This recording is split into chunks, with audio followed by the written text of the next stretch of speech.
Yeah, Jeff, maintenance days again for Larkin and Roenick, you expect them available? I expect them. I mean, I think things could change, but they're maintenance days for a reason. So I don't want to act like there's no way that they couldn't be out.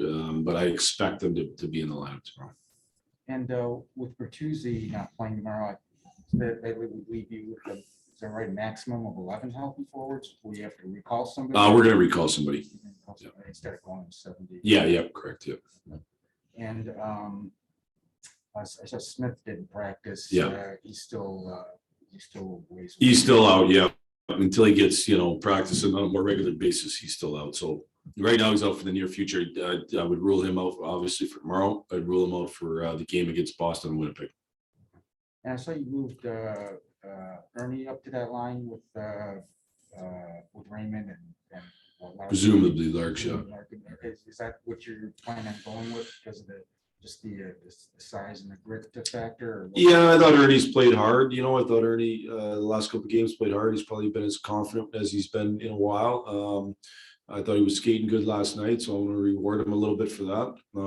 It does give us, I think on that line, if you can get somebody that can retrieve pucks and get to the net, it gets those Larks and razor touches. And I'm not saying that's how I'll stick the whole game, but certainly that's we went through a couple different scenarios, and that was the one that we decided to start probably the game with. And just with 14 games here left in the season, you got guys like young guys like obviously Seider and Raymond are established as parts of the core moving forward for this team in the future, but there's other young guys that still need to kind of show that they're going to be part of the long term here. How important are these last 14 games for them to show that they belong here long term? Well, I think they're really important. I think they're important, for not just to show their long term here, but long term NHLers and all that stuff. I think everybody, when you play, like, things can change quick in this league, and we've seen it happen to multiple guys. And so I think you have to constantly prove yourself, and not just to our organization, but the 31 other teams that watch every night, and so I don't think there's any doubt that there's lots to play for. I think it's important that, the players recognize that and understand that. Looked like they were having some fun out there, 2-on-1 drills in practice. How important is that, just with everything that's been going wrong here, just to have that mindset of still having fun and to carry it over into the game? I said it last night. We get a chance to play a game for a living, and there's a lot worse things that could be happening in our worlds than what we're grinding through. And has it been frustrating? For sure. Is it a grind? For sure. Is it hard? For sure. But let's have perspective too, and let's make sure that we work, we compete, and we enjoy playing the game. And I think it's important that we have some fun with it. And ultimately, since these guys were kids, the reason they've got the passion that's driven them to get to here is because of the joy they have in playing the game. So let's make sure we embrace that part. Thanks, Jeff. Yep. Elaine St. James. Jeff, you mentioned something the other day about, once you're out of it, you kind of want to use it as an opportunity to look at certain guys, see what you have in them or something. How long does it take to kind of determine what you have in a guy? Is it 100 games? Is it 50 games? Like how long do you think it takes to kind of get a feel for, okay, this is what this guy is? I think every situation is different. I think I used to scout when I was a college assistant, and you'd see a guy after one game and you thought you knew him, but you'd feel more comfortable if you saw him play way more than that. And, it's the same thing when you're kind of just evaluating players. I think they just get opportunities to prove kind of where they're at in the league as they go through it. I'm sure they wouldn't put a timetable on,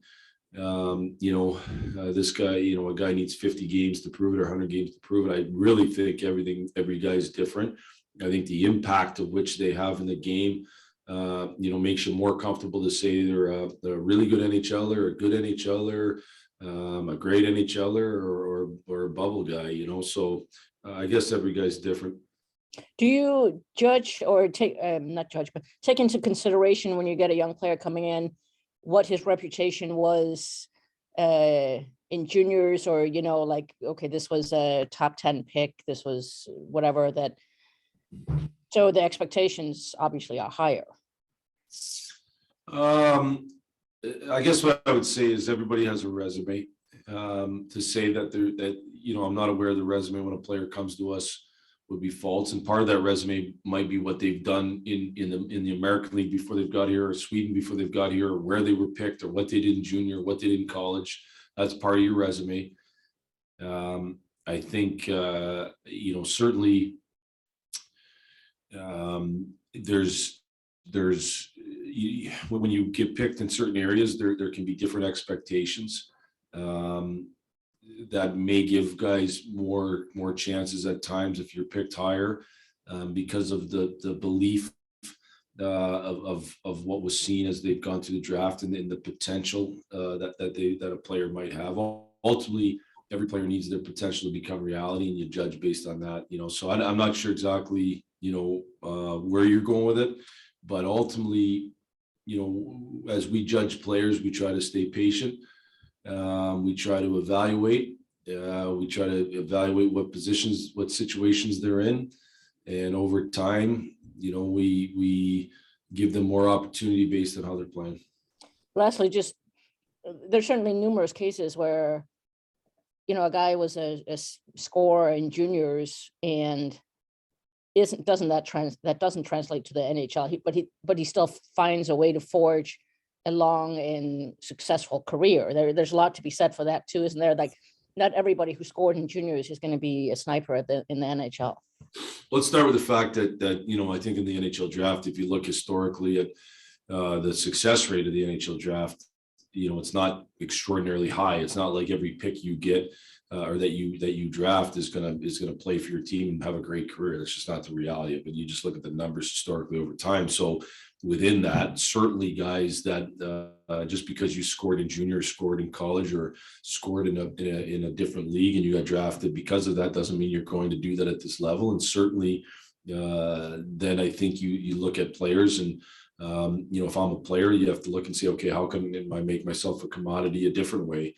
Can I, we had a good example here that still works for us in Danny Cleary. I think Danny Cleary was an extremely high scorer in junior, and was thought of as a really high offensive player. And he was a good offensive player at the NHL level, but he had to learn to be a great, reliable, winning hockey player that could check against the other team's best, and he did that for a long time. Did a real good job of it. So yeah, there's different ways ultimately for guys to end up making it. And they got to figure out how to make themselves important.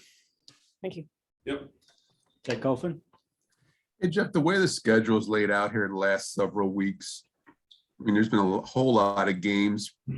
Probably not. You guys probably haven't had as many quality practices as you'd like, I would think. Has that contributed to some of this? Or this late in the season, is it more, I don't know, just trying to take it easy and survive basically through the schedule? Yeah, certainly there's always that balance of being able to practice enough to make sure you keep your structure, and then have the energy to play at the high level. I think the nights when we've had really good energy throughout the season, we've been a real good team. We pressure, we're on top of people. Some of those nights you're not, and that's when we haven't figured out how to play when we don't have that great energy. Part of it, energy, is how you feel emotionally, and certainly I talked a little bit about the grind that we've been through, and I don't think our emotional energy's at the highest level because of that. So that kind of drags in you a little bit. All those things are the reality for 32 teams in the league, though, and so we got to find a way to kind of overcome that. I do think we have to keep finding ways to be able to win when we don't have our best energy, and or when we don't necessarily have the same lineup we had 2 months ago because of either injury or the trade deadline and those types of things. So you got to find a way when your lineup might not have the same pieces like we're going to face tomorrow to still be able to win hockey games, and I think that's been a challenge for us, but one that we're going to have to continue to work towards.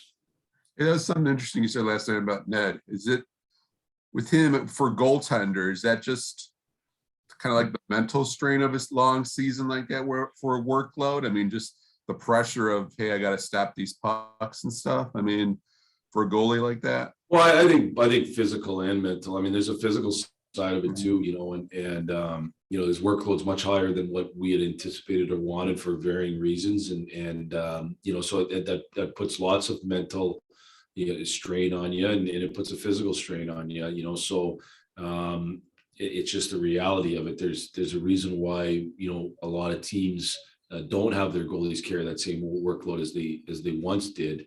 The league is so tight now that, you know, a goalie can't afford to go out. You know, there was a time, I think, where goalies could play on teams that were so much better than other teams that they could have average games and still win fairly easily. Now, if you're not at your very best, especially on our team, we're not going to win, and so that puts a lot of mental strain on a goaltender. Good stuff. Thanks, Jeff. Yeah. Trevor Thompson.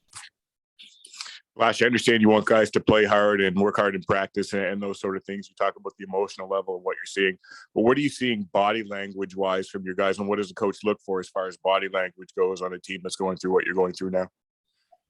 Well, I think one of the things that we have to be able to do is continue to grind through and be mentally tough in those situations in games when things don't go our way, specifically when the goal goes in the other way, you know, and I think that has been a drain on us. I think we haven't always faced that challenge great. Sometimes we have, but overall, we haven't always faced that challenge great. You know, one of the reasons why I challenged the second goal last night, I just felt like it was a definite challengeable goal, but I also felt like our bench had really sunk at that point, and you know, and if it was important for me that we won that challenge and they came off the board. So you know, I just think, Trevor, it's one of those things again, and it's what, you know, I talked about at the onset here. You have to keep perspective. Is what we're going through hard? For sure. Are there way harder things out there in life? Absolutely. Let's make sure that we just are able to face these challenges, stay mentally tough, keep a good attitude, have fun playing hockey, and play with energy and enjoy the process of it. How much does a coach pay attention to body language, whether it's on the bench or in practice or what it might be around the team? How much attention does a coach pay to that? Body language is definitely something I think most coaches would tell you they see. I think it matters. I think it you know, kind of tells everybody how you feel without necessarily saying things. It's a different type of language, so body language matters. I mean, there's a lot of different ways to have body language, I guess, Trevor. So you know, so is it something we pay attention to? Yes. Thanks, Blash. Yep. All right, that's it for us today. Thanks, everybody.